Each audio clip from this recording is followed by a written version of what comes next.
Huh.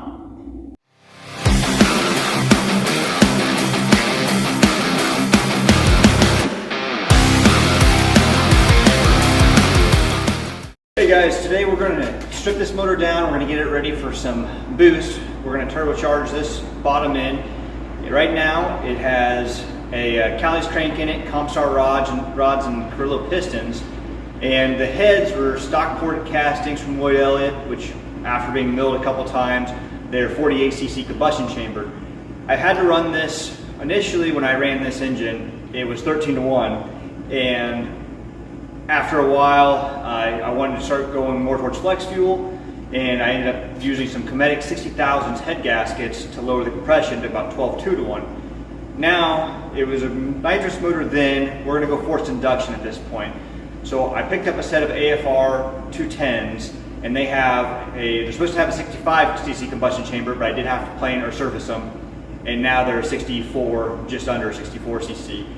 With that and reusing that 60,000s head gasket, it's going to give us 10-1-to-1 compression, and that's going to be a lot more suitable for a flex fuel boost car.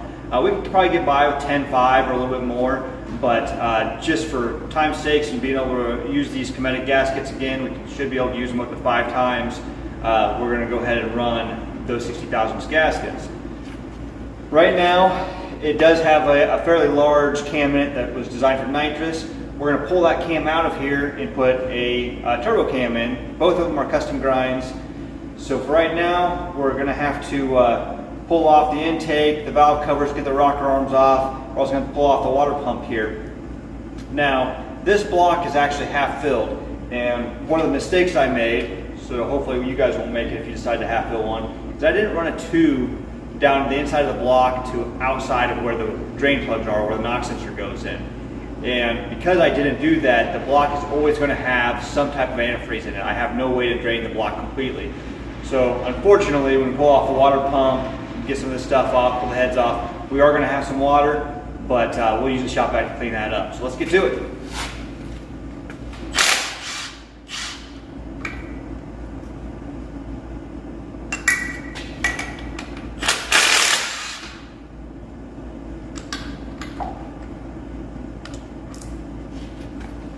We're going to figure out how to clean that up real quick.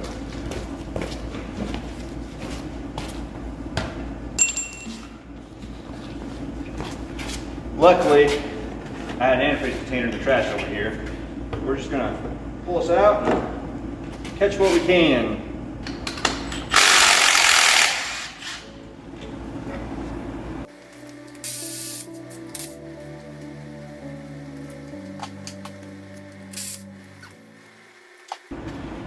Here comes the mess. Yep. Come on.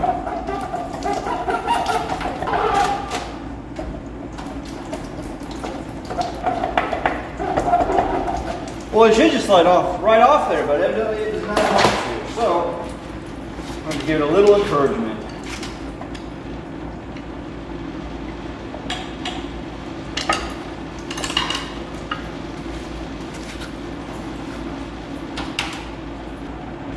We're getting absolutely zero of that in the pan, which is awesome. Okay.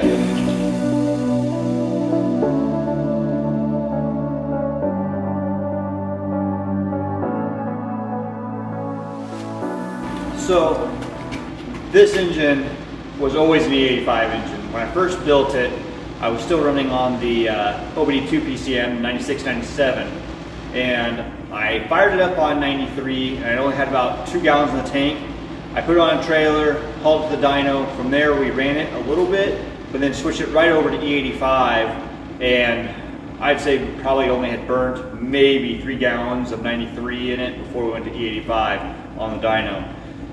Well, the problem with being an E85 on a 96-97 computer is I could only run that. And what we ended up doing when I let the car sit for too long with the 85 in the tank, I got a lot of corrosion, and that's my own fault, being a little careless with it. But this last time I went through all the injectors, we cleaned the injectors, changed all the screens, got all the corrosion out of the system, and then I put 91 in it to put in the winter. I had put just a quick tune in it, and it had only had idle time on it. Now these plugs used to come out looking like new with the 85 on it. I mean, there was just a little discoloration from the heat. This motor has about 10 minutes of idle time on it with a quick bass tune in it for 91.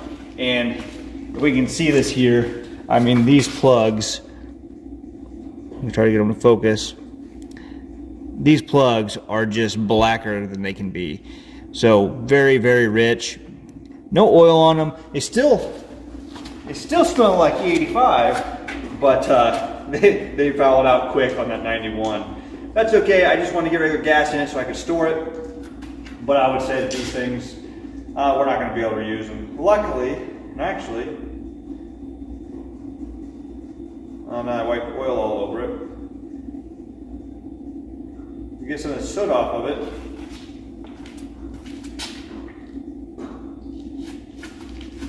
You can see that the soot actually wipes right off and that plug's still shiny, and that's what they would always be like on E85, is nice clean plug. Unfortunately not that way. So these plugs might not be bad. I might be able to just clean them up a little bit, but I don't even think the AFRs take these plugs. I'm not exactly sure what they're going to take. But we'll go ahead and go put them in a box anyways.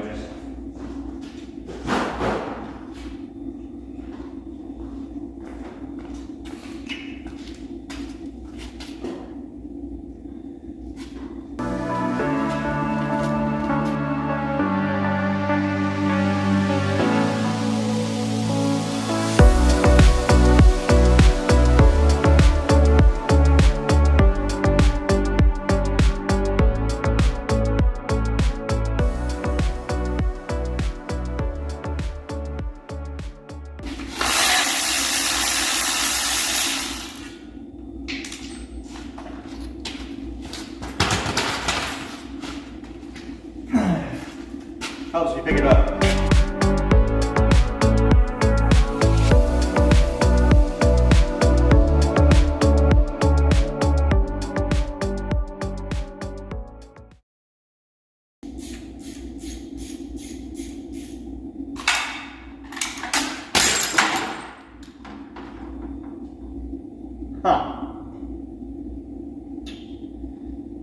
Well, I didn't see that coming.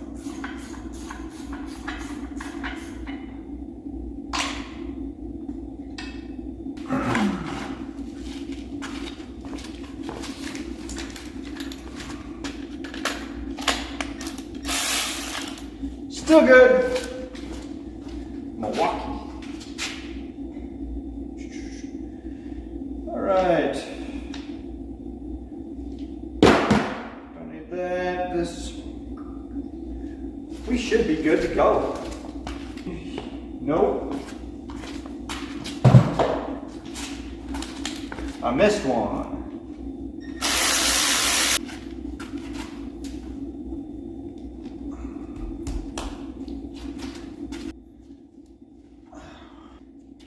Didn't want to go. We would give her some encouragement.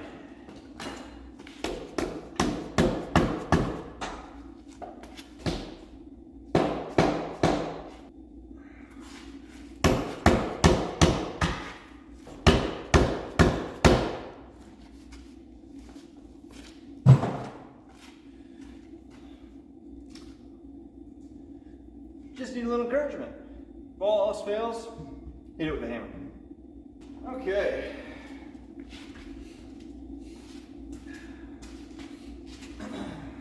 Smells like E85.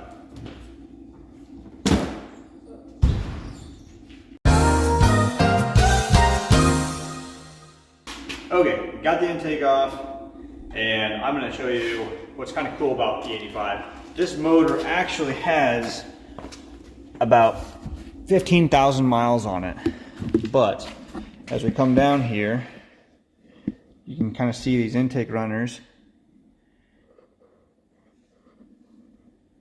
and they are pretty clean. This one has a little bit of dirt on it, but if we, for the most part, they are still really clean. Some of the downfall about running E85, as you can see, some of the actual milk residue in the oil, and that's just because 85 condensates really bad, and most of this condensation will evaporate when the motor's up to temp. If you're only running it short periods of time, it's never going to evaporate. All right, getting the valve covers off.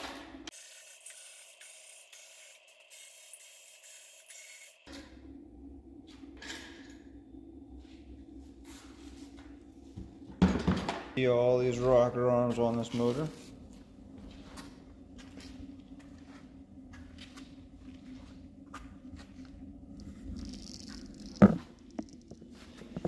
And we'll get to taking those off. So a lot of people, when they disassemble all the rocker arms, your push rods, and your lifters, they all think that they always need to go in the same order. Now that's true on a flat tappet cam. You do want to keep everything in line from your rocker arm, your push rod, and your lifter, mainly because all those things spin and they have wear patterns together. When you come up to basically the 88 and newer roller blocks from GM, they're hydraulic roller cam, and really the only direct wear pattern you have could be from your push rod to your rocker arm, your stamped rocker arm, and your stamped rocker arm to your valve. I've never really been concerned about swapping those and getting them mixed up, mainly because being the roller cam, they don't have the wear-in pattern. So a roller rocker and a roller lifter, and they actually roll on the cam and roll on the valve stem, there is no wear pattern in my opinion. They're all going to wear equal, so it doesn't matter if I take this rocker arm and put it on this rocker arm, does not matter. So as I'm disassembling this, I'm not going to worry about what goes where. I'm not even going to be reusing these rocker arms. I'm going to go to a different brand that's non-self-aligning. These are actually self-aligning, and I'll show you what that actually is here. So on a self-aligning roller rocker, this tabs that have two little fingers on each side, and these are actually guides on these rocker arms, and they actually have the valve stem come up right in there, and the valve stem can't go off there. So if it bounces back and forth, it kind of bounces off the edges of the valve stem and stays. So these are a self-aligning roller rocker. A non-self-aligning roller rocker will require guide plates, and in those guide plates, it'll keep the push rod from moving back and forth, which keeps the rocker arm on task.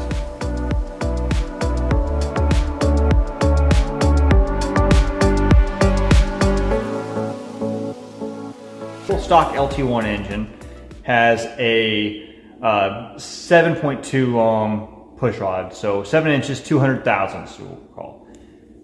On this particular one, I'm running a 7-inch 100 thousandths push rod, and that's because the heads have been milled.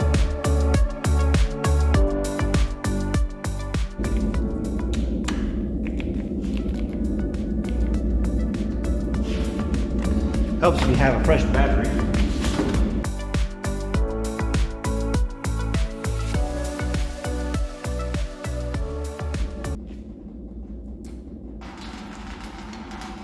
We'll put that back in. We'll grab our handy dandy jug here.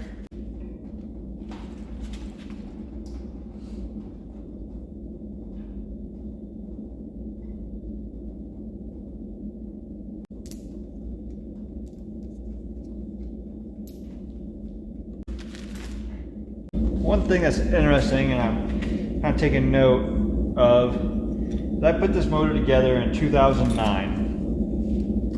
Still learning quite a bit about cars, and one of the things I have noticed that I did that I do not like that I did, and I don't do anymore, is I used red silicone as head bolt sealant. Now I use all PTFE paste thread bolts. I'm not exactly sure why I used red silicone here, because I feel like in 09 I was already doing that. So that's kind of concerning to me that I did. Not a big deal. We'll clean the bolts up and run a tap down the block holes and clean all this gunk out of there. Not super thrilled that I did that, but I mean, things about building cars and hot rods is you live and learn, and every single one you do, you get better at. Well, you should get better at. If you don't, you should probably just pay somebody. Well, let's just get it over with. Rip the Band-Aid off.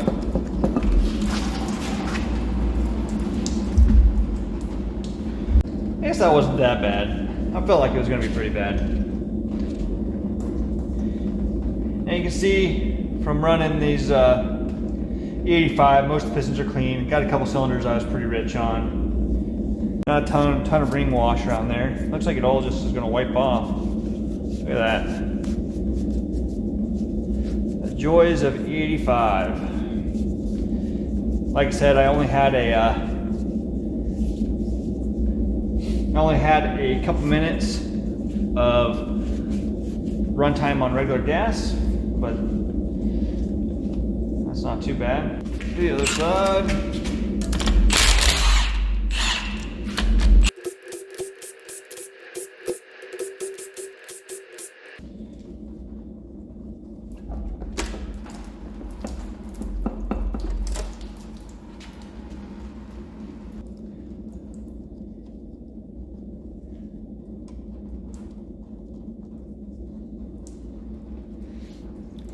Get something to kind of wiggle that off those dowels. We're gonna use a door panel or a trim panel tool here, so we can't wiggle right underneath, get underneath all the layers of it, just like that.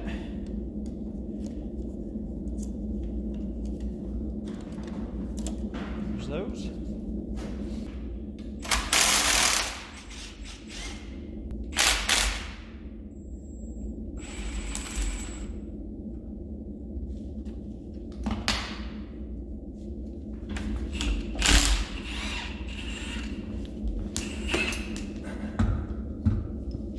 So I ran out of battery there, but we've started pulling this apart. We've got the timing cover off, harmonic balancer pulled. We're going to put a couple of these bolts back in here so I know where they go. It's easier when we don't lose them. And then we're going to pull the lifters out of this motor. That way we can get the cam ready to go out. So we're pulling off these lifter retainers. These lifter retainers can go on either way. They are the exact same on each side. They're held in by what I call the spider tray. So we're going to put those in. Now, when it comes to these roller lifters, as I've said before, they do not really matter what order they go in. Some people will absolutely say it matters. To me, it does not. As long as we have a good conditioned lifter, these roll smooth, no catches, no wears, nothing in the faces, which I'll inspect each one before they go back in, we're gonna be good. As you can see, our lifter bores are still really nice. They're coming right out. These are Comp R lifters. And one of the things with Comp R lifters is they do not have the standard spring that goes in there. A standard lifter has a little horseshoe spring that goes in there, and this has a full clip that retains it. The nice thing is you do sort the lifters out, and you keep them in order of which cylinder they come out. If you pull the cam out and you see some abnormal wear on a lobe, you can usually look exactly at that lifter. I had no rocker arm adjustment issues, no suspected cam wear or failure on it. Everything's looked great, so I'm really not going to worry about this. This is the one-time reluctor for the EFI connections kit that this LT1 runs. It has a little half moon shape in it, and it's what picks up the cam sensor on it versus having a cam sensor on the side of the locker in the back like an LS series engine. Our Allen headed screws, we're going to take that out.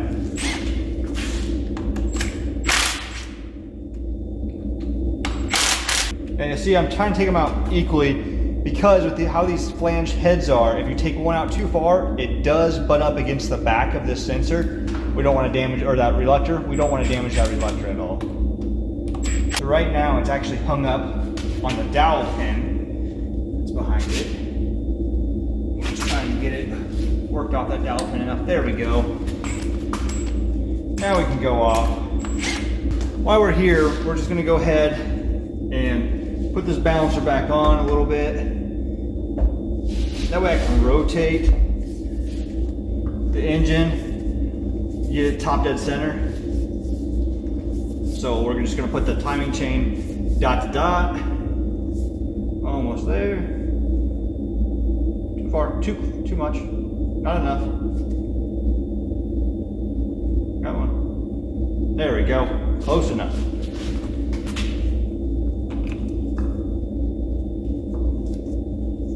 Now one of the things I should show you guys is on this from when we built it. We'll zoom in here a little bit. You can see that around my dowel pin here, the cam gear has been drilled out and there's a bushing in it. That bushing is from degreeing the cam into the right center line. So I'll zoom in. As you can see, it's been drilled. We got an offset bushing in there so we can get this camshaft on the right center line. So the later model GM block will have this cam retainer plate on this. So what we have to do is take these 2 torque screws out. This cam retention plate comes right out. Now we are ready to take the cam out. Sometimes this cam can be a real pain to get out. You sit there and you pull it, your hands will slip off. You'll get it to go a little bit, just like that, but then it'll want to slide back in because of the oil that's in it. Sometimes just taking a couple 5/16 bolts, longer bolts, putting it in will give you enough leverage to kind of lift that cam and try to lift it over the cam bearings as well as possible without damaging them.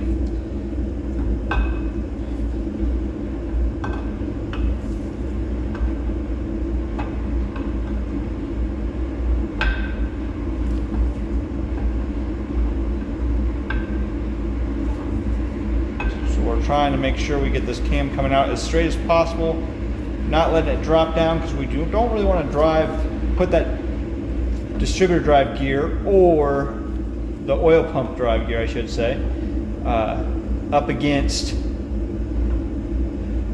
the cam bearings. So we're just trying to take it out as nice as possible and as straight as possible. Now if you need to re-grip, when you get one of the journals on the bearings here, we can kind of relax a moment because now it's holding it straight and then get back to it.